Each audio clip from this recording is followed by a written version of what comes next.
नमस्कार मंडळी, सर्वांना होळीच्या खूप खूप शुभेच्छा. होळी हा रंगाचा, आनंदाचा आणि एकमेकांवरील प्रेम व्यक्त करण्याचा सण आहे. या खास सणाच्या निमित्ताने आज आपण बनवणार आहोत पारंपरिक आणि सणासुदीची खास पुरणपोळी. तर इथे मी 2 तास भिजवून ठेवलेली चण्याची डाळ घेतली आहे.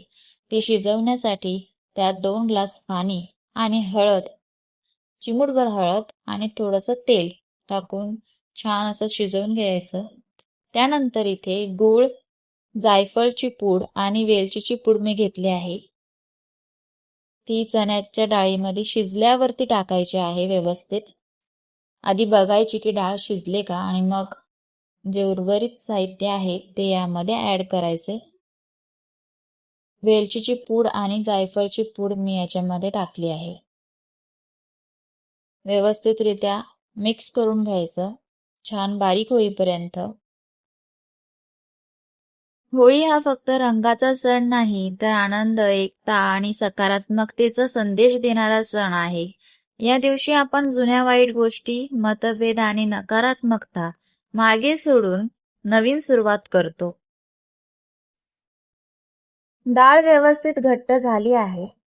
यानंतर पोळी बनवण्यासाठी इथे मैद्याचं पीठ घेतलं आहे. तुम्ही गव्हाचं पीठ सुद्धा घेऊ शकता. त्यात चिमूटभर हळद टाकावी, चवीनुसार मीठ टाकावे आणि थोडंसं तेल टाकावे. हे मिश्रण हलक्या हाताने मिक्स करून घ्यावे.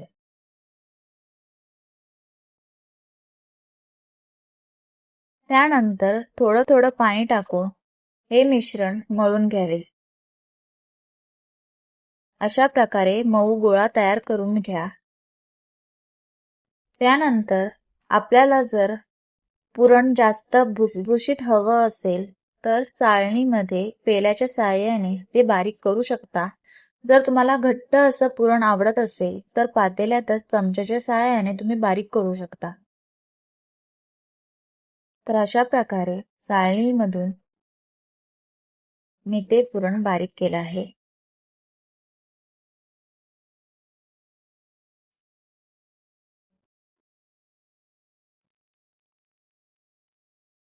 पुरणपोळीसाठी लागणारं तूप कडकडीत गरम करून घ्यायचं.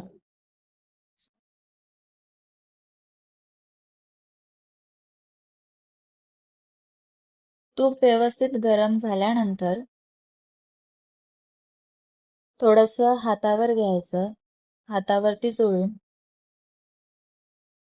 मैद्याचं जे आपण कणिक मळलं होतं ते एकजीव करून घ्यायचं व्यवस्थित. तुम्ही बघू शकता किती मऊ असं तयार झालेलं आहे. आणि मगाशी आपण वाटलेली जी डाळ होती ती सुद्धा अशा प्रकारे तयार झाली आहे.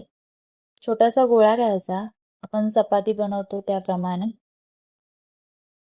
त्याच्या मध्यभागी आपल्याला पुरणाचा छोटासा गोळा, चपातीच्या गोळ्यापेक्षा थोडासा कमी असं त्याच्यामध्ये भरून घ्यायचं आहे. आणि त्याचं पोळीचं तोंड पूर्ण बंद करून अशा प्रकारे त्याला बंद करायचं आहे. अगदी सोपी पद्धत असते.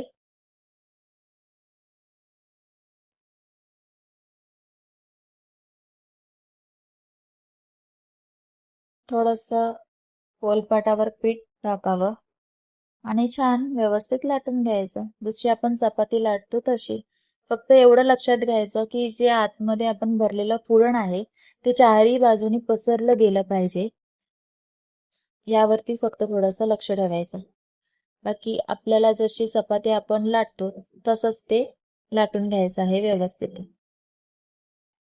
जास्तही पातळ करायची नाही, जास्तही जाड ठेवायची नाही. मध्यम आकाराची ही पोळी तयार करून घ्यायची व्यवस्थित.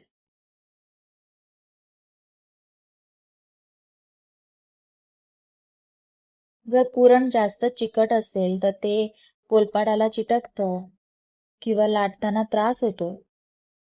पण जर पुरण थोडंसं घट्ट असं आपण जर करून घेतलं तर अजिबात लाटताना त्रास होत नाही. ही गोष्ट एक लक्षात ठेवा.